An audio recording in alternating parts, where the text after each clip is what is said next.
Allah Bapa di surga, kami bersyukur kepadamu karena kebaikanmu kami boleh kuat sampai saat ini. Dalam suasana duka kami telah mengalami penghiburan Tuhan, dan kami percaya penghiburan dari Tuhan kekal adanya untuk kehidupan kami semua. Terima kasih Tuhan, kami akan merenungkan firman-Mu. Dalam perenungan ini Tuhan, Engkau urapi kami semua dengan kuat kuasa-Mu, supaya kami dapat memahami firman-Mu, untuk kami boleh bertumbuh di dalam Tuhan, supaya dari kehidupan kami setiap harinya Engkau yang dipermuliakan. Terima kasih Tuhan, dalam nama Yesus kami berdoa, amin. Saudara jemaat yang diberkati oleh Tuhan, kita membaca firman Tuhan dari Lukas pasal 16. Lukas pasal 16 ayatnya yang ke-19 sampai ayatnya yang ke-27. Saya tidak baca sampai ayat ke-31, nanti kita bahasa moto. Orang kaya dan Lazarus yang miskin. Ada seorang kaya yang selalu berpakaian jubah ungu dan kain halus, dan setiap hari ia bersukaria dalam kemewahan. Dan ada seorang pengemis bernama Lazarus, badannya penuh dengan borok, berbaring dekat pintu rumah orang kaya itu, dan ingin menghilangkan laparnya dengan apa yang jatuh dari meja orang kaya itu. Malahan anjing-anjing datang dan menjilat boroknya. Kemudian matilah orang miskin itu, lalu dibawa oleh malaikat-malaikat ke pangkuan Abraham. Orang kaya itu juga mati, lalu dikubur. Dan sementara ia menderita sengsara di alam maut, ia memandang ke atas, dan dari jauh dilihatnya Abraham dan Lazarus duduk di pangkuannya. Lalu ia berseru, katanya, "Bapa Abraham, kasihanilah aku. Suruhlah Lazarus supaya ia mencelupkan ujung jarinya ke dalam air dan menyejukkan lidahku, sebab aku sangat kesakitan dalam nyala api ini." Tetapi Abraham berkata, "Anak, ingatlah bahwa engkau telah menerima segala yang baik sewaktu hidupmu, sedangkan Lazarus segala yang buruk. Sekarang ia mendapat hiburan dan engkau sangat menderita. Selain daripada itu, di antara kami dan engkau terbentang jurang yang tak terseberangi, supaya mereka yang mau pergi dari sini kepadamu, ataupun mereka yang mau datang dari situ kepada kami, tidak dapat menyeberang." Kata orang itu, "Kalau demikian, aku minta kepadamu Bapa, supaya engkau menyuruh dia ke rumah ayahku, sebab masih ada 5 orang saudaraku, supaya memperingati mereka dengan sungguh-sungguh, agar mereka jangan masuk kelak ke dalam tempat penderitaan ini." Saudaraku yang diberkati oleh Tuhan, pada malam hari ini saya beri tema khotbah untuk ibadah 40 hari ini adalah, saya beri tema dengan bahasa Uma, "Apa ria rapi di ompiku." Nah, saudaraku yang diberkati oleh Tuhan, saya suka semangat khotbah. Satu kali waktu, karena anak ini semangat, kupe kuner atau mau jemaat, kuli ompi-ompi ku hemat udah tam surga. Ongko palen, haleluya. Hangkani puku kuner hemat udah tam surga, haleluya. Hemat udah tam surga, haleluya. Kebetulan mereka turu halua tetuama. Nah, jui. Begitu kaki moyana kukune, hemat udah tam neraka. Korenya aku. Nah, pikir surga be. Karena dia ketiduran. Nah, di zaman corona ini susah kita mengetahui siapa yang mengantuk. Apa nih mau nyarar ompol liora, mau nyak bongo, wah mata lui. Jadi ane mau khotbah, biasanya aku kuhilok gitu jemaat. Ane jui dah dan mau kalawai, hoti khotbah sohi. Yang lebih parah itu ane nakoloti anak. Kalau lino-lino tuh anak koloti. Begitu dia anak-anak mau singgu topo khotbah. Apalagi gereng-gereng mameke, kupo sampai ban meke lawi. Nah, saudara yang diberkati oleh Tuhan, kita ada dalam ibadah penghiburan 40 hari 40 malam. Semua pasti mati. Tidak ada yang tidak mati dalam dunia ini. Karena dunia ini adalah fana, sementara adanya.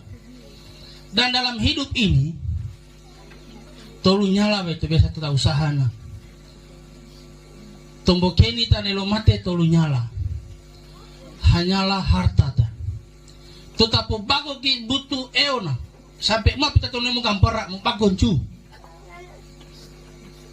Harta ta tu bisa membawa ta lu mati. Aneria motor ta rakahe membawa ta. Tapi rata riak mata kini lalanya. Njuli itu ya. Itu harta. Ada batasannya. Lalu yang kedua, emata atau keluarga. Rabawa talu. Tapi mana dohei tamu tururia, njuli untuk bora.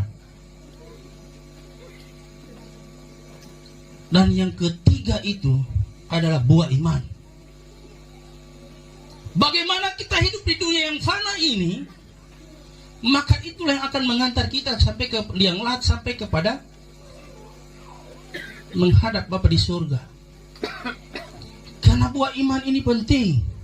Itulah sebabnya selagi kita hidup di dunia yang fana, hasilkanlah buah-buah iman. Dan kalau kita mati di dalam Tuhan, yang Rasul Paulus katakan adalah mati adalah keuntungan bagiku, maka saya percaya harta yang kita usahakan ini akan menjadi kesaksian iman ketika kita mati. Aparat tuturan bertahun ane itu katua na mingki biwa. Ane tempo ta membangun mana pikirnya menyumbangnya. Sumbang cu. Tapi ane maria buah iman ta tempo ta tu mate ta tundui wo. Ane ya tore na nakare bosi ngaraka. Bahaya kita. Nah, basa mi ko na bayar ikran, mapusi. Nah, itu masalah. Tetapi kalau kita menghasilkan buah iman semasa hidup di dunia yang fana, maka itu yang akan mengantar kita sampai pada kita ada di pangkuan Abraham. Menjadi pertanyaannya, kenapa orang miskin ini masuk surga? Kukune, anhem atau nginca, kuai hadiah. Mapa pato miskin dia mesua surga. Ya mara naulire rajim gampara. Dia tak pasal rajim gampara mereka tu. Tapi dia menghasilkan buah iman. Bayangkan, dia miskin, dia ada di rumah orang kaya, ada di dalam rumah orang kaya. Aku jak corona motima koni to lolo meja Marhelo itu. Bisa napa nako, tapi manako. Manhala, karena ti mate moro. Anak zaman sekarang no. No. Mampai ko kai. Bangku tu tahu di rapali. Ini zaman sekarang. Seharap kita bisa bahasa Uma ya. Ya. Oh iya, ada yang tidak mengerti. Sedang bisa terjemahkan. Wara-wara kemudian itu terjemahkan. Nah, saudara aku diberkati oleh Tuhan. Jadi apa harap di ompiku? Kalau kita baca dalam bahasa Uma, dia katakan seperti ini. Na uli Abraham, kiwai dile anak, bulanu tu pidih hirala dunia, ikom berata hawe atau lompe, hi ala sarusana beratahi pakato dadaa, tempotoi te tanta uimi hirehei pai iko kowo berata pepamoko. Nah, dari situ ayat 29 dikatakan nauli Abraham ria meraka surah Torah uki Musa pai nabi-nabi tani. Ini bicara tentang ompik. Dalam firman Tuhan, bagian yang pertama dari khotbah ini adalah kematian adalah pembelajaran iman bagi kita yang masih hidup. Pengkhotbah 7 ayat 2 mengatakan pergi ke rumah duka lebih baik daripada ke rumah pesta. Karena di rumah dukalah kesudahan setiap manusia, hendaklah orang yang hidup memperhatikannya. Kenapa Alkitab mengatakan lebih baik ke rumah duka daripada ke rumah pesta? Karena di rumah duka kita mendapatkan pembelajaran akhir dari kehidupan. Nah, oleh Rasul Paulus, anek takoloti kulma tetepeda, kalau kita cubit kulit ini sakit berarti hidup ini sementara. Dan dalam kesementaraan itu mari kita pergunakan untuk mencari Tuhan. Cari Tuhan. Dia meke, ndawa mai. Newo di tahap ya puji meke enggak. Bahaya juga. Ane meke pun.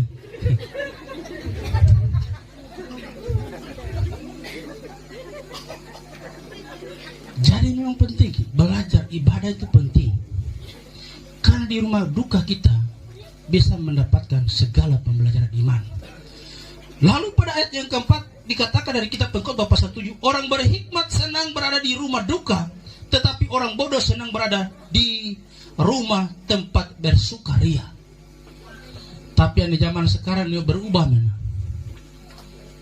lebih ramai biasanya suasananya di rumah duka daripada di rumah pesta.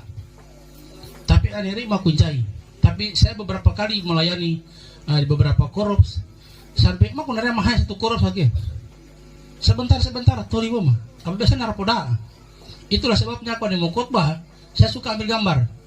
Biasanya tuh bini aku direkam ju. Nggak itu merekam itu mah. Supaya saya pulang nah putara khotbah ke. Baru saya lihat catatan saya sesuai tidak yang saya omong, yang saya tulis, yang saya lakukan. Ini baik jago mau jarita, mahi balia tuh kubeh. Satu kali waktu narik kutubine, ikut dari belok khotbah. Tapi menentai mau praktek, mepedahi jarita. Karena hira tekan teh anu hamika. Ane tuh gimpu kan unjam tuh dari Makassar sedikit kalau bicara. Dia tuh Makassar nanti gimpu. Anggap apa kok? Enggak curi. Nah, punya belok kan tomboy ke Makassar, tapi hati saya baik sekali. Nah itu. Jadi saudaraku diberkati oleh Tuhan.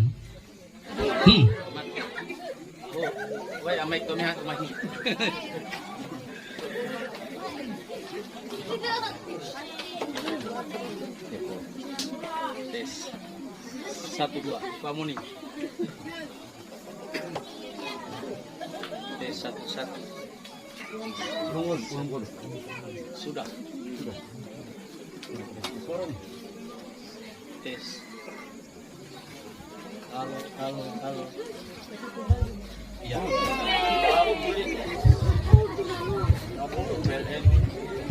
Belum mati lampu.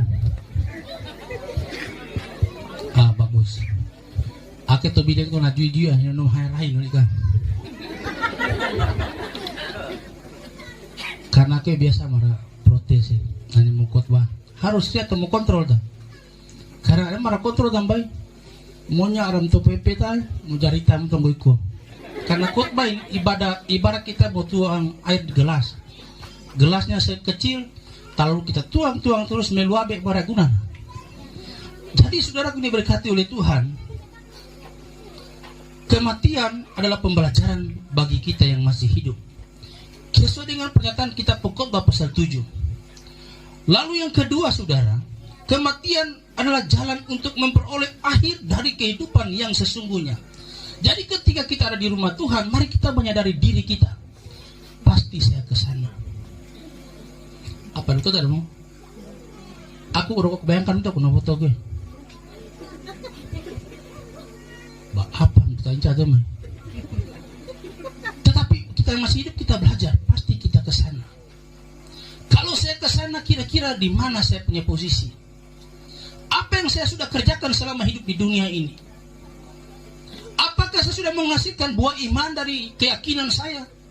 Apakah saya sudah mati di dalam Kristus seperti yang Rasul Paulus katakan bahwa mati adalah keuntungan bagiku? Kalau kita merasa bahwa kita belum mati di dalam Kristus, maka dekatkan diri kita kepada Tuhan, bangun hubungan yang baik dengan Tuhan melalui ibadah dan juga belajar firman Tuhan dan doa. Karena tanpa kita membangun hubungan yang baik dengan Tuhan, mustahil kita bisa masuk surga. Ane aku terwojo dia, apalagi mau belok lenceng hamali. Mau boleh komentarku? Kalau saya melayani sungguh-sungguh, rahui iyo. Aku ane kehilangan melangkai, tapi ane rahui ya, mari aku bantah nanti. Iyo, siap. karena pelayanan. Ini kapten, ini siapnya kandidat. Tapi nanti bisa Pak pimpinan. Oh siap Pak, bayangkan. Siap. Karena ada saat kita mempertanggungjawabkan apa yang kita diberikan kepercayaan kepada kita. Anera Parseta melayani apa di gereja, siap. Nebori pertimbangan.